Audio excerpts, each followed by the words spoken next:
Arvind Sinha RTI YouTube channel में आपका स्वागत है। आज हम आपको बताएंगे आरटीआई में धारा 8(1) जे का क्या महत्व है।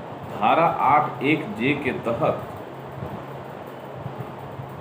सूचना अधिकारी सूचना देने से इनकार करता है। वास्तव में वैसी सूचनाएं जो किसी व्यक्ति के व्यक्तिगत तथ्यों से जुड़े होते हैं, उनकी सूचना नहीं दी जा सकती है। उनका जीवन यापन कैसे चलता है, उसके और कुछ ऐसी चीज़ जिसे शेयर करना आवश्यक नहीं है, लोगों को जानना जरूरी नहीं है, ऐसी सूचनाएं व्यक्तिगत सूचना कहलाता है, जिसे किसी अन्य व्यक्ति से कोई लेना देना नहीं है। वैसी सूचनाएं धारा 8(1) जे के तहत देने से इनकार किया जा सकता है। लेकिन इसी धारा का गलत उपयोग करके जन सूचना अधिकारी सूचना को देने से छिपाते हैं। बहुत सारी ऐसी सूचनाएं होती है जिसका उजागर होना ज़रूरी होता है, लोगों को जानना ज़रूरी होता है, लेकिन सूचना अधिकारी उन्हें निजता का हवाला देकर, व्यक्तिगत सूचना का हवाला देकर धारा 8(1) जे के तहत सूचना देने से इनकार कर देता है। ऐसी स्थिति में आप क्या करें?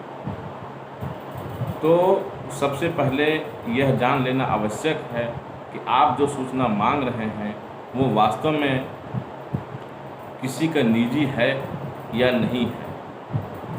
अगर वो सूचना उजागर हो जाता है तो उससे उसका व्यक्तिगत क्या नुकसान हो, लेकिन यदि वो भ्रष्टाचार के दायरे में आता है तो वो निजता की सूचना नहीं है।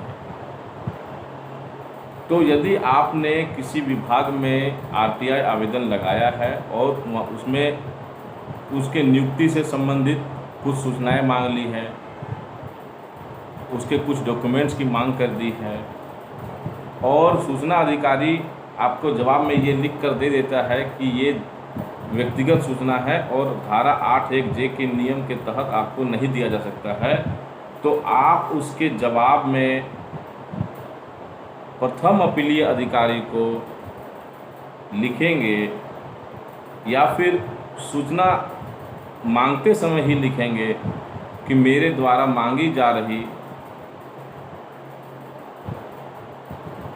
सभी सूचनाएं विधानसभा और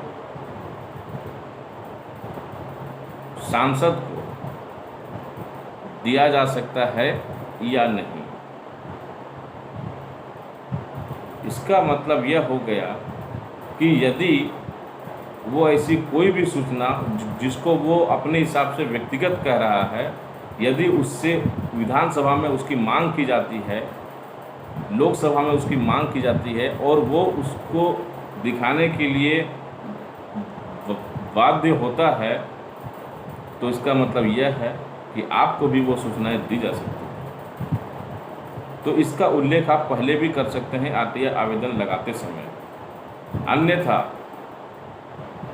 उसके बाद अगर आपको जवाब में ये मिला है कि ये निजता का मामला है और 8(1) जे के तहत नहीं दिया जा सकता है, तो आप प्रथम अपीलीय अधिकारी को उसकी शिकायत करते हुए लिखेंगे कि मेरे द्वारा मांगी गई बिंदु संख्या 3, 4, 5 या जो भी है वो सूचनाएं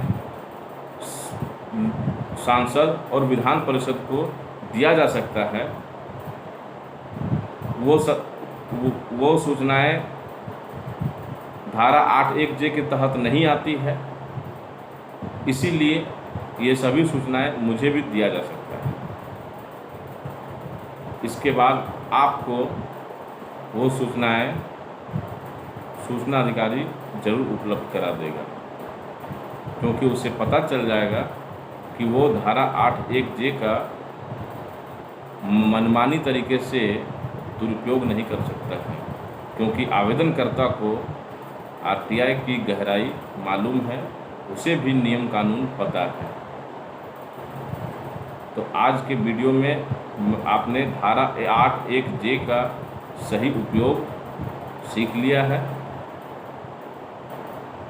आवश्यकता पड़ने पर आप इसका इस्तेमाल अवश्य करेंगे। आगे और भी आरटीआई से जुड़ी जानकारी हम आपको देते रहेंगे। धन्यवाद।